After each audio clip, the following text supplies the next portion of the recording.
नमस्कार साथियों।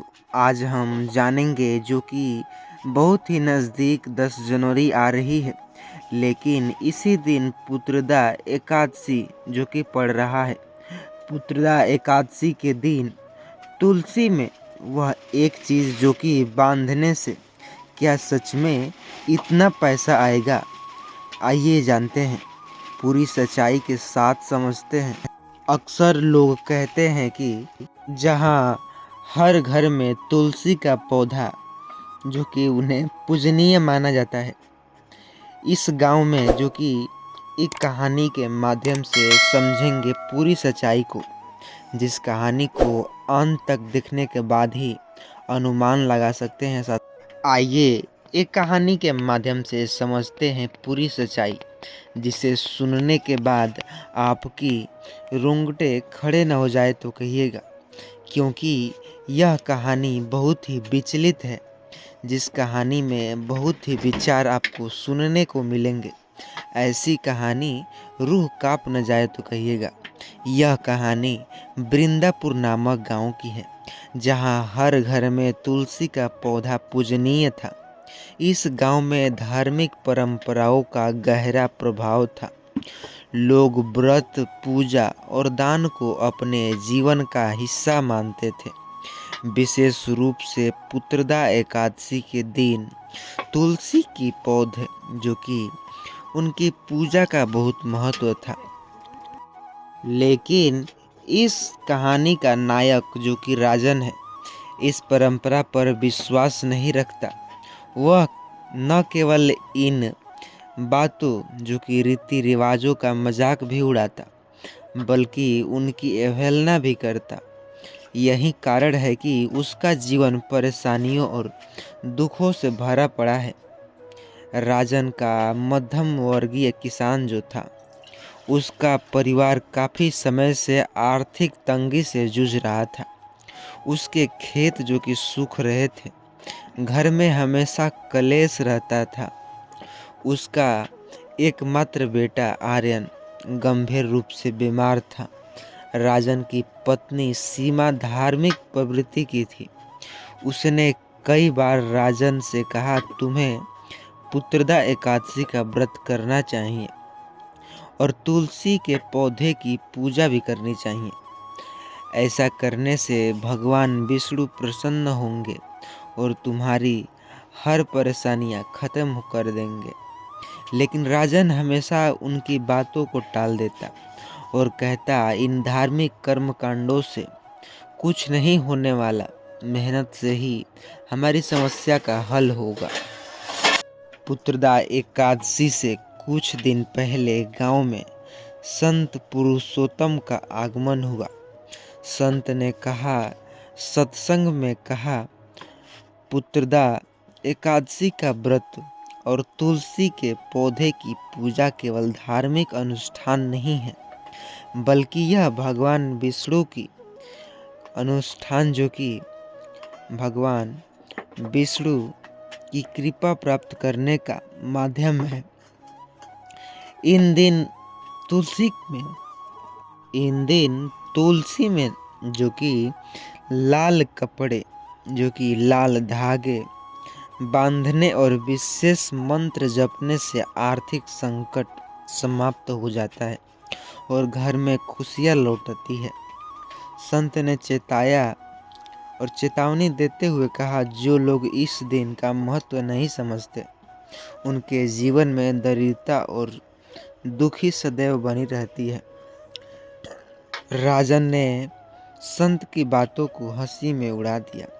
उसने अपने दोस्तों से कहा, यह सब अंधविश्वास है। अगर पूजा से सब ठीक हो सकता तो मैं अब तक अमीर हो गया होता। पुत्रदा एकादशी की रात राजन को एक अजीब भी सपना आया। उसने सपने में देखा कि घर जल रहा है और घर के बीचों बीच एक विशाल तुलसी का पौधा जो उसे पुकार रहा है। तुलसी ने कहा, राजन, तुम्हारे जीवन की सभी समस्याओं का समाधान मेरे पास है। पुत्रदा एकादशी के दिन मुझे लाल धागे से बांधने और भगवान विष्णु का ध्यान करो। ऐसा करने से तुम्हारा जीवन बदल जाएगा। राजन घबराकर जग गया। उसने इस सपने को सीमा को बताया। सीमा ने कहा, यह अगर कोई सामान्य सपना नहीं है तो यह भगवान विष्णु की संकेत है। पुत्रदा एकादशी का दिन आया। पूरे गांव में लोग तुलसी की पूजा में व्यस्त थे। सभी ने तुलसी में लाल धागा बांधा और भगवान विष्णु के मंत्र का जप किया। सीमा ने राजन से कहा, आज का दिन बहुत महत्वपूर्ण है। तुम्हें तुलसी की पूजा करनी चाहिए। थोड़ी अनिच्छा के साथ राजन ने उसकी बात मान ली। उसने तुलसी में लाल धागा बांधा और भगवान विष्णु को ध्यान कराया। जैसे ही राजन ने पूजा समाप्त किया, उसके बेटे आर्यन अचानक अपनी आंखों से खोला और स्वस्थ जैसे वह दिखने लगा। आर्यन जो कई महीनों से बिस्तर पर पड़ा, वह अब स्वस्थ दिख रहा था।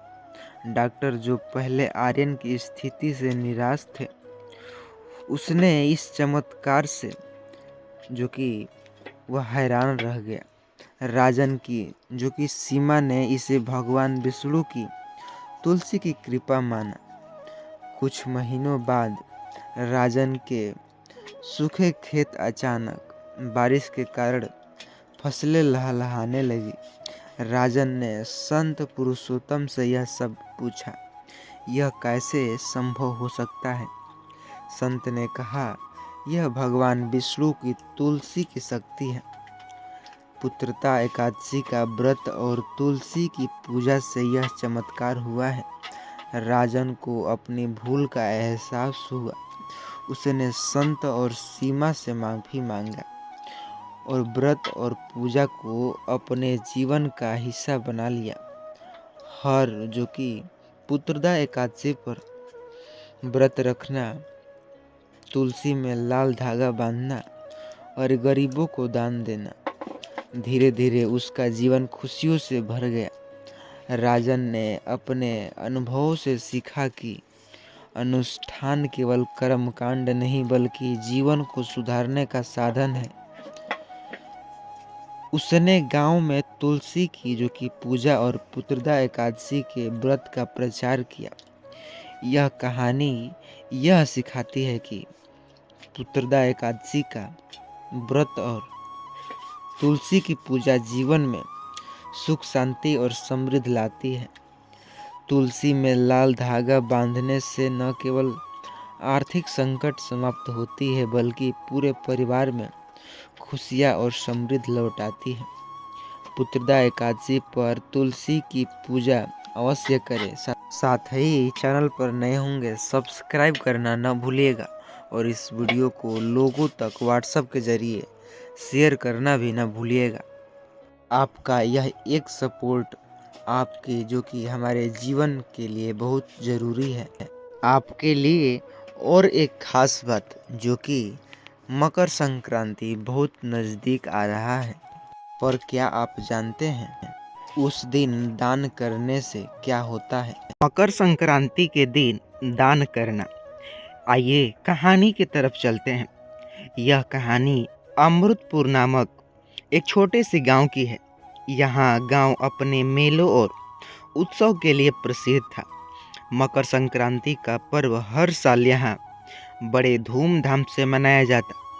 लोग सुबह जल्दी उठकर नदी में स्नान करते, तिल गुड़ का दान करते, भगवान सूर्य की पूजा भी करते।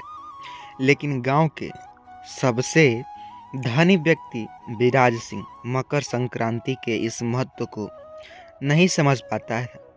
वह दान सिर्फ एक महत्व दिखावा मानते हैं और मैं इस परंपरा को नहीं मानता हूँ।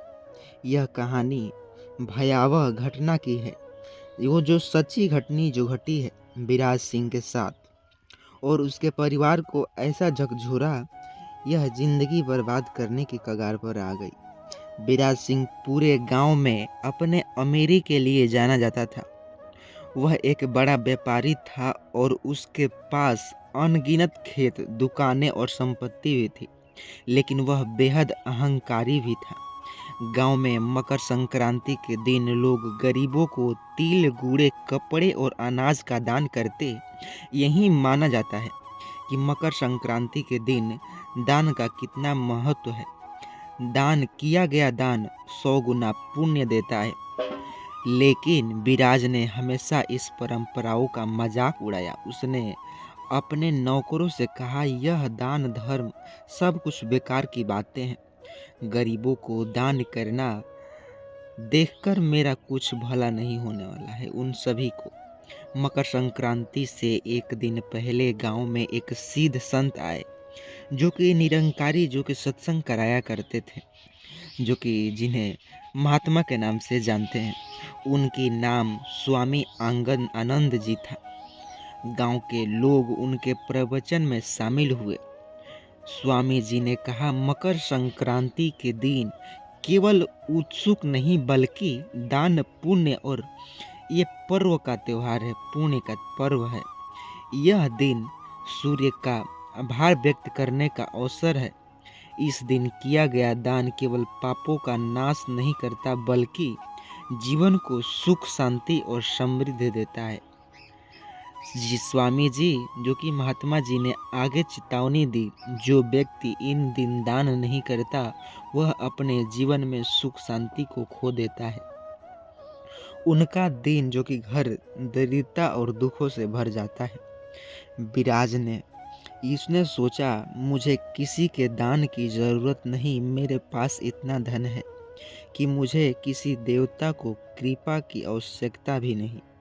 अगली सुबह गांव में मकर संक्रांति का उत्साह चरम सीमा पर थी।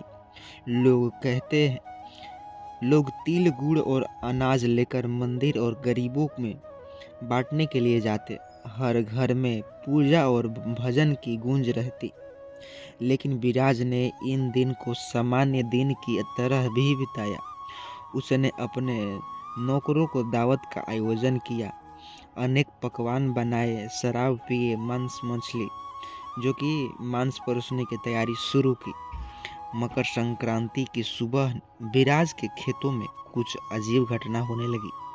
उसके खेत हमेशा हरे भरे रहते थे, अचानक सूखने लगे। सभी पेड़ पौधे जो कि मुरझाने लगे। उसके नौकर डरकर उनके पास आए और कहे, मालिक, यह अशुभ संकेत किसका हो सकता है? आपको मकर संक्रांति के दिन दान जरूर करने चाहिए। लेकिन विराज ने इसे नज़रअंदाज कर दिया। उसने कहा, यह सब बकवास की बातें सिर्फ मौसम का मार है। अगले कुछ दिनों में विराज के घर में अजीब घटनाएं होने लगी। उसके नौकर जो कि बिना बताए काम छोड़ने लगे। सारे के सारे उसकी पत्नी और बच्चे अचानक बीमार पड़ने लगे। संत जो कि महात्मा जी ने चेताया उन सभी को कि यह सब मकर संक्रांति के दिन दान करने का परिणाम न करने का परिणाम है। सूर्यदेव का अपमान कभी सहन नहीं होता, क्योंकि वह तुम्हें आगे जीवन की रोशनी प्रदान करते हैं। तुमने अभी भी प्रायश्चित नहीं किया तो परिणाम और भी भयानक हो सकता है। एक रात विराज ने देखा कि भयानक सपने में वह एक खंडहर में बदल गया, जो उसका घर था, और उसके चारों ओर अजीब अजीब प्रकार के जो कि नाग उसके घेरे हुए थे। नाग गुफा फुफकारते और कह रहे थे, तुमने दान का महत्व नहीं समझा। तुमने जो कि सूरज भगवान का अपमान किया है, अब तुम्हें इसका दंड मिलेगा। विराज घबराकर कांप उठा। उसकी अपनी पत्नी को भी यह सपना बताया। पत्नी ने कहा, यह भगवान का संकेत है। तुम दान क्यों नहीं करते? अपने पापों का प्रायश्चित करो। यह सब अपशगुन नहीं है, यह सब ठीक है। तुम हमेशा गलत सोचते हो। विराज ने अंततः स्वामी आनंद जो कि महात्मा जी के पास जाकर निश्चय किया कि वह भी संत से पूछा कि मैं जो गलती किया हूँ उसे कैसे सुधारा जा सकता है। स्वामी जी ने कहा, तुम्हें तिल, गुड़ और अन्न का दान करना होगा, साथ ही गरीबों की सहायता। केवल तभी सूर्य देव को कृपा तुम पर लौटेगी। अगले मकर संक्रांति के दिन विराज ने सुबह जल्दी उठकर नदी में स्नान किया। उसने 100 से भी अधिक लोगों को तिल, गुड़, कपड़े और अन्न दान किया। उसने सूर्यदेव की पूजा की, आराधना किया, उनसे क्षमा भी मांगी। धीरे धीरे उसके जीवन अब लागते हैं सुधरने वाले। उनकी पत्नी और स्वस्थ बच्चे हो गए। उनके खेत फिर से अगले साल से हरे भरे दिखने लगे। यह कहानी मकर संक्रांति का पर्व केवल एक त्योहार नहीं बल्कि एक अवसर है अपने पापों को धोने और पुण्य को अर्जित करने। इससे दान करना केवल परंपरा नहीं बल्कि एक आध्यात्मिक प्रक्रिया है जो जीवन को सुख, शांति और समृद्धि से भर देता है। दान कभी छोटा नहीं होता। मकर संक्रांति के दिन अवश्य करें। सूर्यदेव की कृपा स्वयं तुम्हारे चरणों में होगी। साथ संगत जी, प्रेम और सत्कार से कहना जी। साथ संगत जी, चैनल पर नए होंगे सब्सक्राइब करना न भूलिएगा। लोगों के पास व्हाट्सएप के ज़रिए शेयर करिएगा, क्योंकि वह हर एक इंसान जो कि इस कहानी को समझ सके और